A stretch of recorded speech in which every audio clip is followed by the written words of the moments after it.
Om Namo Bhagavate Vasudevaya. Om Namo Bhagavate Vasudevaya. Om Namo Bhagavate Vasudevaya.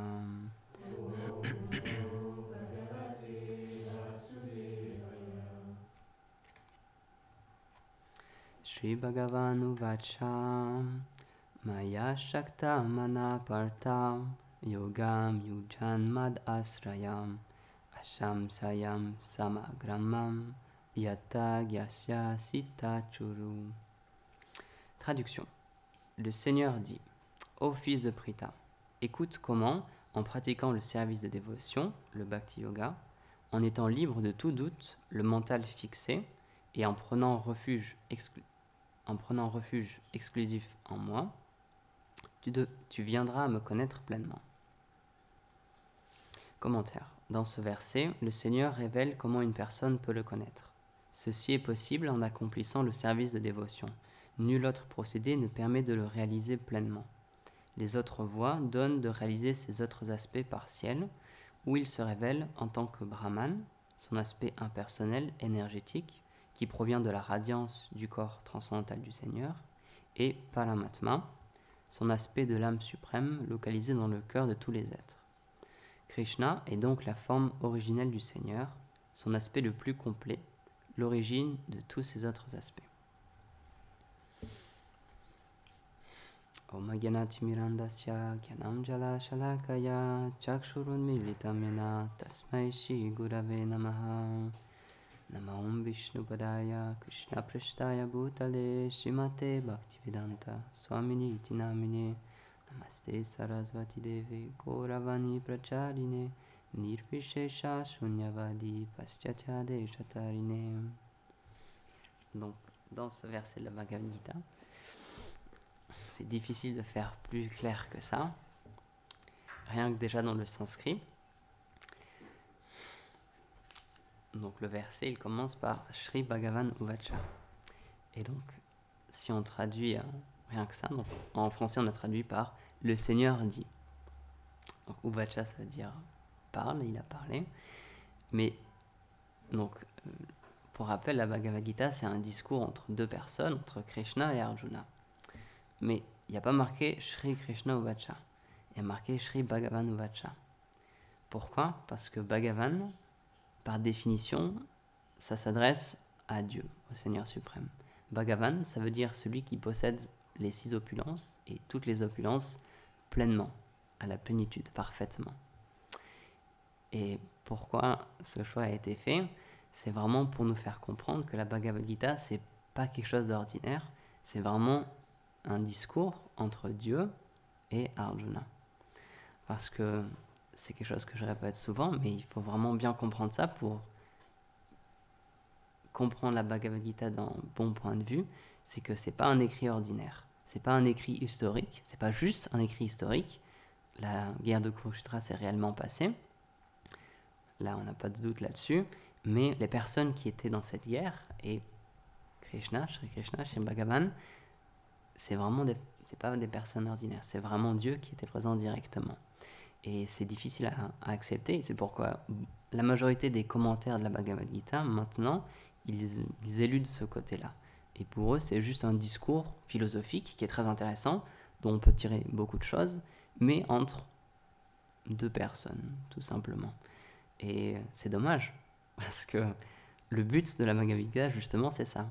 C'est Dieu qui parle à un être vivant comme nous, à un humain, et qui lui explique comment le réaliser pleinement. Et c'est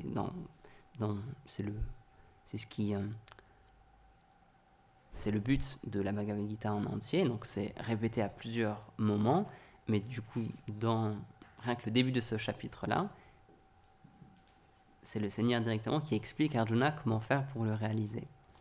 Ô fils de Pritha, écoute comment, en pratiquant le service de dévotion, le Bhakti Yoga, en étant libre de tout doute, le mental fixé, et en prenant refuge exclusivement en moi, tu viendras me connaître pleinement. Donc on ne peut pas faire plus clair que ça. Mais pourtant, beaucoup de personnes lisent la Bhagavad Gita, ou beaucoup de personnes ont lu la Bhagavad Gita, mais ils en tirent pas le même enseignement. Et c'est là que ça devient intéressant. C'est parce que si on est dans ce monde, si on est tous là en ce moment, c'est parce que justement, on ne voulait pas avoir cette relation avec le Seigneur. Ce monde, il a été créé pour ça. C'est un espace neutre, libre, où tout le monde peut faire tout ce qu'il veut. Et donc, si on est incarné en tant qu'être humain, maintenant en ce moment, c'est que on a eu ce désir-là de se dire, ok, le Seigneur existe, il est là, mais c'est pas ce qui m'intéresse. Moi, ce qui m'intéresse, c'est de faire ma propre expérience. C'est de satisfaire mes propres désirs et de vivre par moi-même. Et donc le Seigneur, il a dit d'accord, pas de souci. Si tu veux, je crée un monde pour ça, où tu pourras faire tout ce que tu veux. Mais quand même, puisqu'il a conscience que personne n'est pleinement heureux dans ce monde, on peut l'être pendant un certain moment, mais puisque Srila Prabhupada, il explique ce monde, c'est le monde où la mort règne tout le temps et le changement règne tout le temps.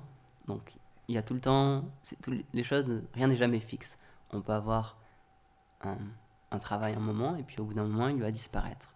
On peut avoir des amis et puis du jour au lendemain il peut se passer quelque chose et on n'aura plus ces amis-là. Et nos meilleurs amis, ça pourrait devenir nos pires ennemis. On peut avoir beaucoup d'argent et du jour au lendemain tout perdre. Il n'y a rien qui est stable et c'est la définition de ce monde. Ce monde, il est fait pour ça en fait. Il est fait pour que ça soit toujours en changement constant. Et c'est pour ça qu'on explique que ce monde, c'est un reflet du monde transcendantal, de la demeure de Dieu, parce que dans sa demeure à lui, c'est l'inverse. Tout est toujours croissant, grandissant, tout est toujours meilleur, plus beau, et dans ce monde, tout périt. On peut voir, ça peut aller dans des échelles très rapidement. Par exemple, il y a des espèces de vie, certains papillons ou certains insectes, ils vivent quelques heures, littéralement. Ils prennent naissance, ils font quelques activités et le jour même, ils meurent. Nous, c'est un peu plus... On peut voir le changement, mais c'est quand même un peu plus long. En général, on peut vivre, si on a de la chance, on va dire, on peut vivre une centaine d'années, ce qui est quand même remarquable. Mais rien que dans la création, il y a déjà d'autres animaux qui vivent bien plus longtemps que nous. Il y a des tortues qui ont plusieurs centaines d'années. Et on discutait de ça avec Rasamani une fois, c'était intéressant. Il y a d'autres formes de vie, comme les arbres, qui peuvent vivre des milliers d'années. Et ça se trouve, vous cherchez sur Internet, arbres millénaires, il y en a plein. Et donc ça, c'est des entités vivantes qui sont là depuis très très très très longtemps.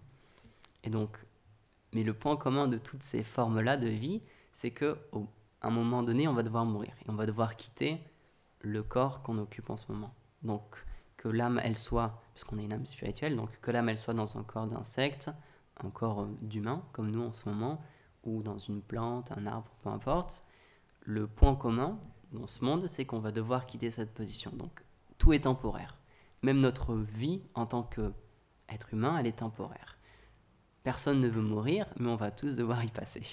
Tout le monde veut être éternel, tout le monde veut ne pas vieillir, pourtant, on va être obligé de passer par là.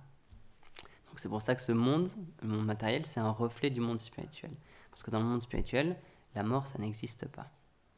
Et c'est expliqué qu'en fait, il y a 3 qualités, Sat, Chit, Ananda, et notre âme, elle est faite de ces qualités-là, et le Seigneur, il est fait de ces qualités-là aussi.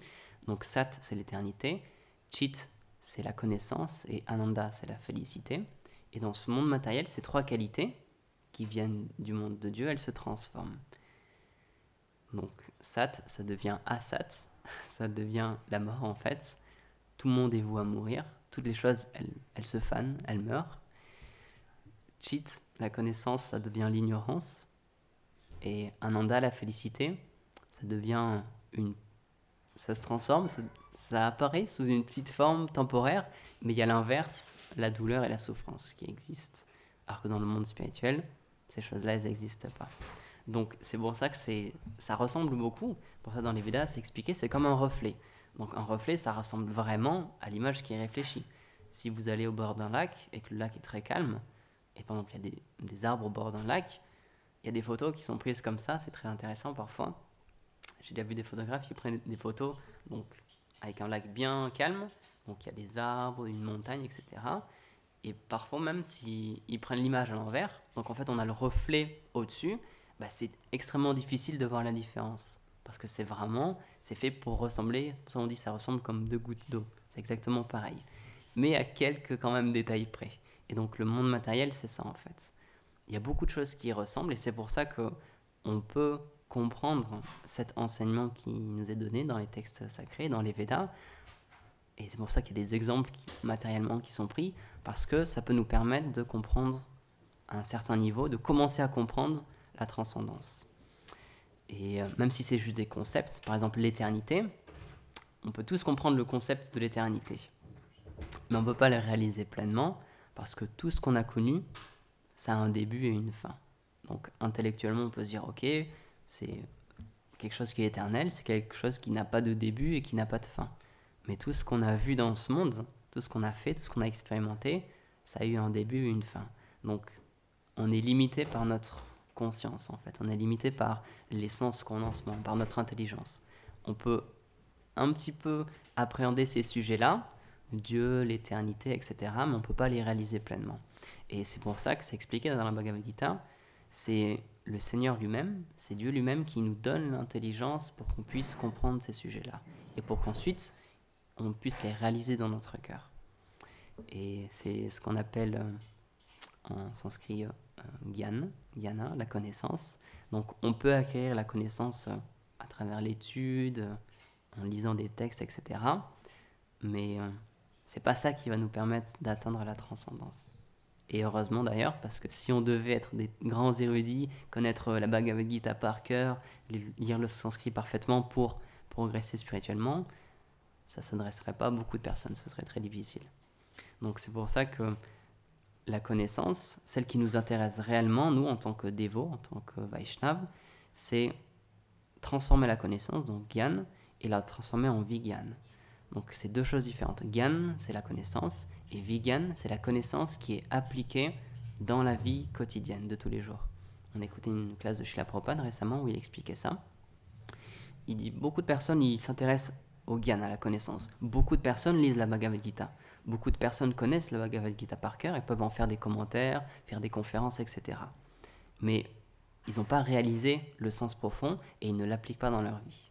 Donc c'est un savoir qui est inutile.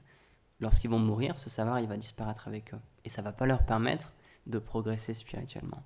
Donc c'est pour ça que c'est assez subtil la différence. Et c'est pour ça que ces textes-là, il faut les approcher avec une attitude d'humilité, en comprenant que c'est directement les paroles du Seigneur. Et lorsqu'on comprend ça, alors après ils peuvent se révéler à nous. Mais il faut avoir une bonne attitude. C'est pour ça que juste une approche sèche, juste une approche en connaissant, en essayant de connaître par cœur les textes, etc., ça ne marchera pas.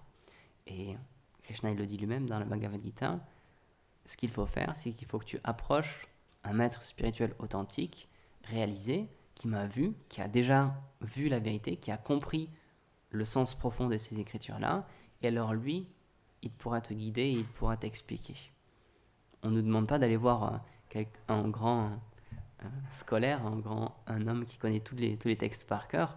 On nous demande d'approcher un maître spirituel qui a vu la vérité. Et donc il peut avoir une forme où dans cette vie-là, il peut ne pas connaître parfaitement les Écritures. Et c'est pour ça que, je ne sais pas si on l'a mis ici. Non, c'est dans le... Non, voilà, c'est ça. Donc on l'a mis au début de la Bhagavad Gita. C'est un très beau verset. Donc c'est un verset du Srimad Bhagavatam, qui est le commentaire des Védas, du Vedanta Sutra. Donc c'est dans le premier chant, chapitre 5, verset 11. Même si les livres spirituels contiennent parfois certaines erreurs de langage, parce qu'ils renferment les descriptions de la vérité la plus ultime, ils possèdent néanmoins le pouvoir d'aider tous les êtres sincères et d'apporter un changement positif à l'humanité entière. Les hommes profondément honnêtes et de cœur pur savent donc en apprécier la véritable valeur. Ils trouvent toujours plaisir à les écouter, les glorifier et à accepter leur message. Donc ce verset-là, il nous montre bien que c'est pas l'aspect externe le plus important. Même si un texte philosophique ou un texte spirituel, même s'il n'est pas écrit parfaitement, même si la personne qui l'a écrite elle ne parle pas parfaitement sa langue, si l'intention elle est pure et si le message il parle de Dieu, ça restera pur. Et c'est ça la puissance en fait du Seigneur. C'est la même chose avec son saint nom, avec les noms du Seigneur. Même s'ils sont chantés par des personnes qui ne sont pas pures encore, même si ces descriptions, même si les discours, même si les conférences elles sont données par des personnes qui ne sont pas encore pleinement réalisées spirituellement, puisque le sujet c'est le Seigneur suprême, tout ce qui touche le Seigneur suprême, c'est parfait et c'est toujours pur. Donc ça purifie les êtres en fait. Donc c'est pour ça que c'est vraiment l'intention qui compte et c'est pas la qualification externe ou le savoir qu'on a pu acquérir avec notre intelligence, parce qu'encore une fois, on a tous une intelligence différente, on a tous des qualifications différentes. Certaines personnes, elles peuvent se rappeler des textes très facilement. Pour d'autres personnes, c'est très difficile de lire le sanskrit ou de se rappeler de ces choses-là. Pourtant, c'est pas ça qui va nous qualifier.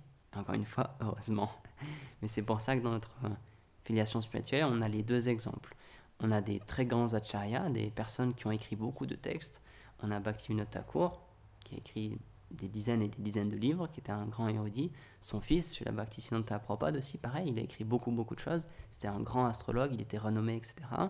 Et dans notre filiation, on a aussi des personnes qui sont nées dans des familles pas du tout scientifiques, ou alors même pas dans des familles de spiritualistes, ou qui avaient très peu de connaissances, ou qui étaient illettrés, et pourtant, ils font partie aussi de notre filiation spirituelle. Et c'est expliqué aussi que, donc, si je me souviens bien, je crois que c'est Gaur Kishoredas Babaji Maharaj, qui était donc illettré, il ne savait pas lire, mais chez la Bhaktivinoda Thakur, il me semble que c'est lui, il avait expliqué qu'une seule goutte de l'amour de Srila Gaur Kishoredas Babaji Maharaj, donc de l'amour spirituel qu'il avait pour le Seigneur, ça pouvait inonder l'univers entier. Pourtant, c'était quelqu'un qui ne savait pas lire. Donc c'était pas du tout quelqu'un qu'on pourrait considérer maintenant comme « Ah, il faut l'écouter, c'est quelqu'un qui a beaucoup de connaissances, etc. Il a plein de diplômes, etc. » Non, il a vraiment rien du tout. Pourtant, dans son cœur, il avait une qualification spirituelle. Donc c'est pour ça, c'est très délicat. On ne sait pas qui est qui réellement.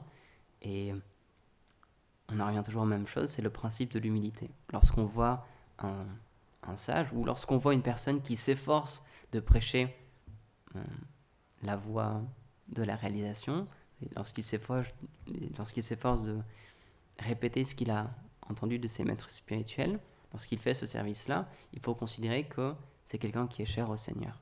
Parce qu'il fait ce qui...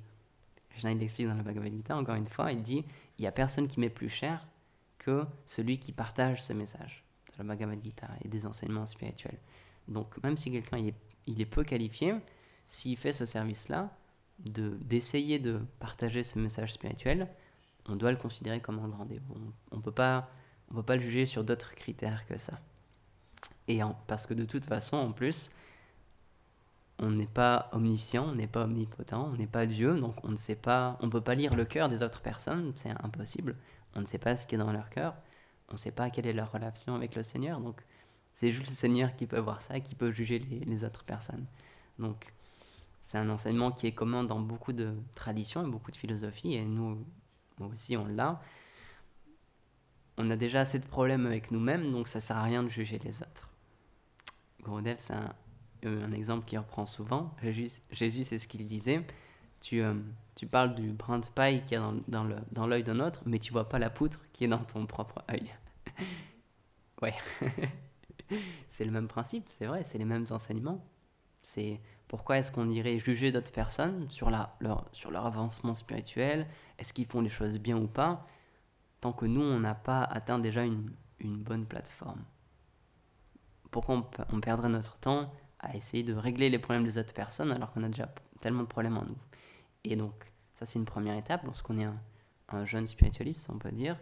Et en fait, de toute façon, même des personnes qui sont avancées spirituellement, du coup, qui ont déjà une certaine réalisation sur la vérité absolue, sur le Seigneur, etc., le symptôme, c'est ce qui est expliqué dans nos textes, c'est que justement, ils deviennent très humbles, donc ils ne vont jamais critiquer d'autres personnes. Donc, lorsqu'on débute en tant que spiritualiste, on doit vraiment s'efforcer de ne pas critiquer les autres, en essayant de vraiment juste se concentrer sur notre propre progrès. Et lorsqu'on aura atteint une plateforme supérieure, ce désir de vouloir critiquer, il va naturellement partir. C'est expliqué, c'est un effet du service de dévotion, c'est un effet de la progression spirituelle. Quelqu'un qui progresse spirituellement, il devient humble et il a plus envie de critiquer les autres. Naturellement, c'est pas qu'il se force, c'est que ça devient naturel parce qu'il se dit, moi je suis tellement inqualifié et toutes les autres personnes, ils ont déjà tellement progressé spirituellement, donc je peux rien leur dire. Je ne suis pas en position de pouvoir les critiquer. Donc, qu'on soit dans un cas ou dans l'autre, on n'a pas à critiquer quelqu'un. Donc si on voit quelqu'un qui se dit être un spiritualiste et que la majeure partie de son temps, il le passe à critiquer les autres, c'est pas une association qui est favorable. Il vaut mieux éviter ce genre de personnes. Parce que malheureusement, comme on l'explique souvent, l'association, c'est ce qu'il y a de plus puissant, surtout dans la vie spirituelle. Les personnes que l'on côtoie, les personnes avec qui on échange notre cœur, on reçoit leurs qualités et leurs défauts. Donc si on passe trop de temps avec des personnes qui aiment critiquer les autres personnes, surtout les spiritualistes, ça ne plaît pas au Seigneur suprême. Et en plus, nous, on va acquérir ces mêmes défauts-là. Ce fait de toujours chercher les fautes chez les autres, c'est expliqué, hein, c'est comme un aimant, on va attirer ces qualités en nous et on va les développer. Donc c'est subtil et ça se développe petit à petit, c'est pas que du jour au lendemain on change, on se met à critiquer tout le monde, mais cet effet il est bien là, il est présent. Donc même si c'est pas évident, parfois ça demande de faire certains choix. Pour notre propre vie spirituelle, pour notre bienfait spirituel, il faut avoir conscience de ça. Et naturellement, le Seigneur, puisqu'il est dans le cœur de chaque être vivant, s'il voit qu'on s'efforce d'avoir de mettre de la qualité dans notre vie spirituelle, il ne faut pas avoir peur, il faut vraiment être confiant qu'il va faire tous les arrangements pour nous aider encore plus. Et pour qu'on rencontre les bonnes personnes au bon moment, et pour que notre environnement change, pour qu'on ait encore plus de facilité à progresser spirituellement. Parce que, je vais terminer sur ce point, ce qu'il faut vraiment se rappeler, c'est que le Seigneur, c'est aussi comme un père, on dit. Et le père, il a cette qualité que même si son enfant, il est turbulent, ou il ne veut pas le voir pendant un moment, ou il est fâché contre lui, et c'est notre cas, si on est venu dans ce monde, c'est parce qu'on ne voulait plus de l'autorité du Seigneur, alors il accepte de nous laisser notre liberté pour qu'on puisse faire ce qu'on a envie de faire, mais il attend toujours notre retour quand même. C'est pas qu'il est fâché éternellement contre nous et qu'il nous dit c'est bon, je veux plus jamais te voir, maintenant voilà, c'est fini entre nous, puisqu'il a toutes les qualités. Comme on disait au début, c'est Sri Bhagavan, donc il a toutes les qualités pleinement, toutes les opulences. Il a aussi donc l'humilité. Il n'est pas offensé lorsqu'on même on est en colère contre lui, ça le touche pas. Et il a un amour illimité, donc tout ce qu'il attend, c'est qu'on se retourne vers lui. Donc il faut vraiment avoir cette foi-là que si on essaie d'être sincère dans notre vie dévotionnelle, le Seigneur, il doit faire les arrangements. Il va faire les arrangements pour que ce soit encore plus facile de progresser spirituellement et que magiquement, notre environnement va changer, on va rencontrer les bonnes personnes et tout va bien se passer pour que ça soit encore plus facile d'avoir une vie spirituelle, en fait, de progresser spirituellement. Donc au début, ça va peut-être pas se passer comme on l'aurait pensé ou comme on l'aurait voulu, mais à terme, et je pense qu'on en a tous fait l'expérience, on voit qu'en fait, c'était vraiment à ce moment-là ce qu'il y avait de mieux pour nous. Et que si on n'était pas passé par là, bah peut-être qu'on n'en serait pas là maintenant. Peut-être qu'on n'aurait pas, notre vie spirituelle ne se serait pas développée de cette manière-là. Donc, il faut avoir confiance, même si parfois on ne sait pas ce qui va se passer ou comment ça va se passer. Il faut avoir confiance que le Seigneur, il est là pour nous et il nous regarde toujours. C'est comme c'est expliqué dans le commentaire qu'on a lu, il est toujours présent en tant que Paramatma, l'âme suprême localisée dans notre cœur. Donc, il nous accompagne toujours, il voit ce qu'on fait, il voit ce qu'on pense, il voit nos désirs. Donc, si on a un désir de le retrouver, de se reconnecter avec lui, il va faire les arrangements pour que ça soit plus facile. Donc voilà ce que je voulais partager aujourd'hui. Est-ce que tu as une question? Oui. Si j'ai bien entendu, pour vivre la dévotion, on doit passer par un enseignement. Ok, c'est ça ta question? Oui, oui, c'est intéressant, c'est très intéressant. Donc, Est-ce que ma question n'enferme pas déjà aussi notre possibilité d'être sans passer par l'enseignement? Donc, c'est une bonne question. Et au-delà peut-être de se dire est-ce que je suis un dévot? Est-ce que tous ces mots, ces termes n'enferment pas et ne crée pas une condition, justement. Donc, question très intéressante. Donc, on entend souvent, comme tu disais, qu'il faut passer par un enseignement, il faut être guidé, etc. Et alors, est-ce que ça, ce serait pas comme un enfermement aussi de devoir passer par ces processus-là et ces cases-là, et est-ce qu'on pourrait pas juste être nous-mêmes et avoir notre relation avec Dieu? Donc, c'est expliqué, je vais faire court, c'est expliqué comme, chez le Bhaktivinoda Thakur, il explique la nature de l'âme, donc notre nature à nous en tant qu'être vivant, c'est d'avoir une relation avec le Seigneur. Et cette relation, elle est là, c'est notre nature, elle est comme une graine, elle est comme recouverte. Et donc, si on est venu dans ce monde, c'est parce qu'on voulait recouvrir cette graine, justement. Donc, pourquoi on dit qu'il faut un enseignement et qu'il faut avoir une bonne association? C'est parce que c'est des personnes, c'est comme des jardiniers. C'est des personnes qui ont déjà parcouru le chemin que nous, on est en train de parcourir, qui sont déjà arrivés au but, qui ont déjà atteint ce but-là. Ils savent exactement comment on doit faire, dans notre cas, pour pouvoir progresser. C'est comme un médecin. Un médecin, il a fait beaucoup d'années d'études pour étudier toutes les formes de maladies, tous les dysfonctionnements du corps. Et lorsqu'on va le voir, en 5 minutes, il sait exactement quoi nous prescrire. Mais si nous, on va à la pharmacie, et le pharmacien lui dit, bah voilà, prends ce que tu veux. Si on n'a aucune connaissance de la médecine, on va avoir une rangée de pilules, et on va dire, bon bah, je vais peut-être prendre celle-là, ou peut-être celle-là, ou peut-être celle-là, mais on ne sait pas du tout l'effet que ça va avoir. Et peut-être même, on pense que c'est une bonne chose, mais l'effet que ça va avoir, c'est encore plus néfaste sur notre corps. Donc c'est pour ça que la connaissance, elle est très importante. Et le Seigneur, encore une fois, son but, c'est de nous accompagner. Donc ce qu'il fait, c'est qu'il vient personnellement pour parler et pour donner la Bhagavad Gita. C'est lui-même qui parle. Et ensuite, il envoie d'autres personnes pour qu'ils puissent nous guider. Donc, encore une fois, le but, c'est pas de nous enfermer. Au contraire, c'est ce qu'expliquait Srila Bhaktisiddhanta Prabhupada. Le but d'une institution, ça doit être de libérer les personnes pour qu'ils deviennent des penseurs indépendants. Donc, le but d'avoir un maître spirituel, c'est pas d'être son disciple, parce qu'encore une fois, un vrai maître spirituel, Gurudev le répète souvent, il pense pas qu'il a des disciples. Il pense pas, ça c'est mon disciple à moi, et c'est moi qui suis en train de le guider. Il pense, le Seigneur m'envoie quelqu'un pour que je lui apporte mon aide. Donc je lui apporte mon aide. Si c'est lui qui le désire, je suis là pour ça, c'est un service, je lui apporte mon aide. Donc, encore une fois, c'est une très bonne question, parce que dans ce monde, tout le monde aime être libre. Personne n'aime aller voir quelqu'un et qui lui dise, bon ben maintenant il faut que tu fasses ça, faut pas que tu fasses ça, etc. Donc c'est pour ça que le monde spirituel, c'est aussi un reflet le monde matériel, c'est un reflet du monde spirituel. Il y a toujours ce principe-là d'être guidé par quelqu'un. Mais c'est une guidance faite avec l'amour. C'est pas fait pour contrôler quelqu'un et contrôler sa vie et lui dire, ben maintenant tu es sous mon contrôle et je te fais faire ce que moi j'ai envie de faire. Et c'est pour ça que Krishna, il demande de prendre un maître spirituel qualifié, justement. Parce que, tu as raison, ça existe des maîtres spirituels qui ont cette position-là de prendre des disciples, pourtant ils ne sont pas qualifiés. Donc là, oui, ça peut devenir dangereux. Parce qu'une personne, ce qu'elle va faire, c'est qu'elle va te contrôler pour son propre plaisir. Et on peut voir, il y a tellement d'histoires, tellement de dérives qui sont apparues avec ce concept-là, de prendre refuge de quelqu'un en pensant qu'il va nous guider spirituellement, mais en fait, tout ce qu'il fait, c'est qu'il nous utilise pour son propre plaisir. Donc c'est pour ça que c'est un point très important dans notre philosophie, Gaudiya Vaishnava. Il faut prendre un maître spirituel qui est qualifié. Parce que sinon, sans ça, oui, on risque d'être malmené et d'être utilisé par quelqu'un.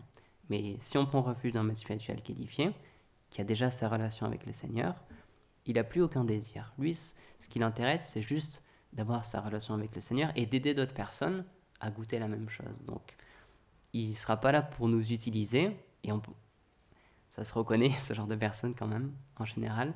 On voit qu'ils sont là juste pour nous. Ils sont là pour nous écouter. Ils nous donnent exactement ce dont on a besoin. Et ils ne cherchent pas à nous utiliser. Tout ce qu'ils veulent, c'est nous guider pour que nous aussi, à notre tour, on puisse nourrir cette graine qui est dans notre cœur, notre relation avec le Seigneur, et qu'elle s'éveille petit à petit. Donc c'est pour ça qu'une véritable institution, normalement, elle doit libérer les personnes qui sont dedans. Elle doit leur permettre de devenir des penseurs indépendants, dans le sens où on est tous des personnes différentes et on a tous une relation unique et différente avec le Seigneur. Et dans cette relation avec le Seigneur, c'est juste nous et le Seigneur. C'est pas, dans le monde spirituel, c'est pas qu'il y a différents bâtiments avec différentes institutions et qu'on va retrouver les personnes avec qui on était dans ce monde-là, c'est totalement différent. Mais on doit passer par ce processus-là parce que par nous-mêmes, encore une fois, c'est comme si on est au milieu de la pharmacie, on ne sait pas ce dont on a besoin réellement. Et c'est ça le problème de ce monde matériel, c'est qu'on pense qu'on va y arriver tout seul, on pense qu'on sait exactement ce dont on a besoin, mais ça fait des milliers, des milliers, des millions et des milliards de vies qu'on est ici, qu'on reprend naissance encore et encore, on progresse, mais à un niveau tellement infime que ça va prendre encore des milliards et des milliards d'années d'existence. Alors que si simplement, comme lorsqu'on veut apprendre le dessin ou les mathématiques, on va voir un prof, on lui demande des cours particuliers, et en quelques semaines, quelques mois, quelques années, c'est bon, on devient un expert dans cette pratique-là déjà. Donc c'est comme... c'est un raccourci, on va dire. C'est ça comme ça. Lorsqu'on prend refuge de quelqu'un qui est qualifié, lui pourra nous guider parce qu'il sait exactement ce dont on a besoin. Donc voilà, j'espère que ça répond à ta question. Grantara Srimad Bhagavad Gita ki jai, Srila Prabhupada ki jai, Gaur Premanande ki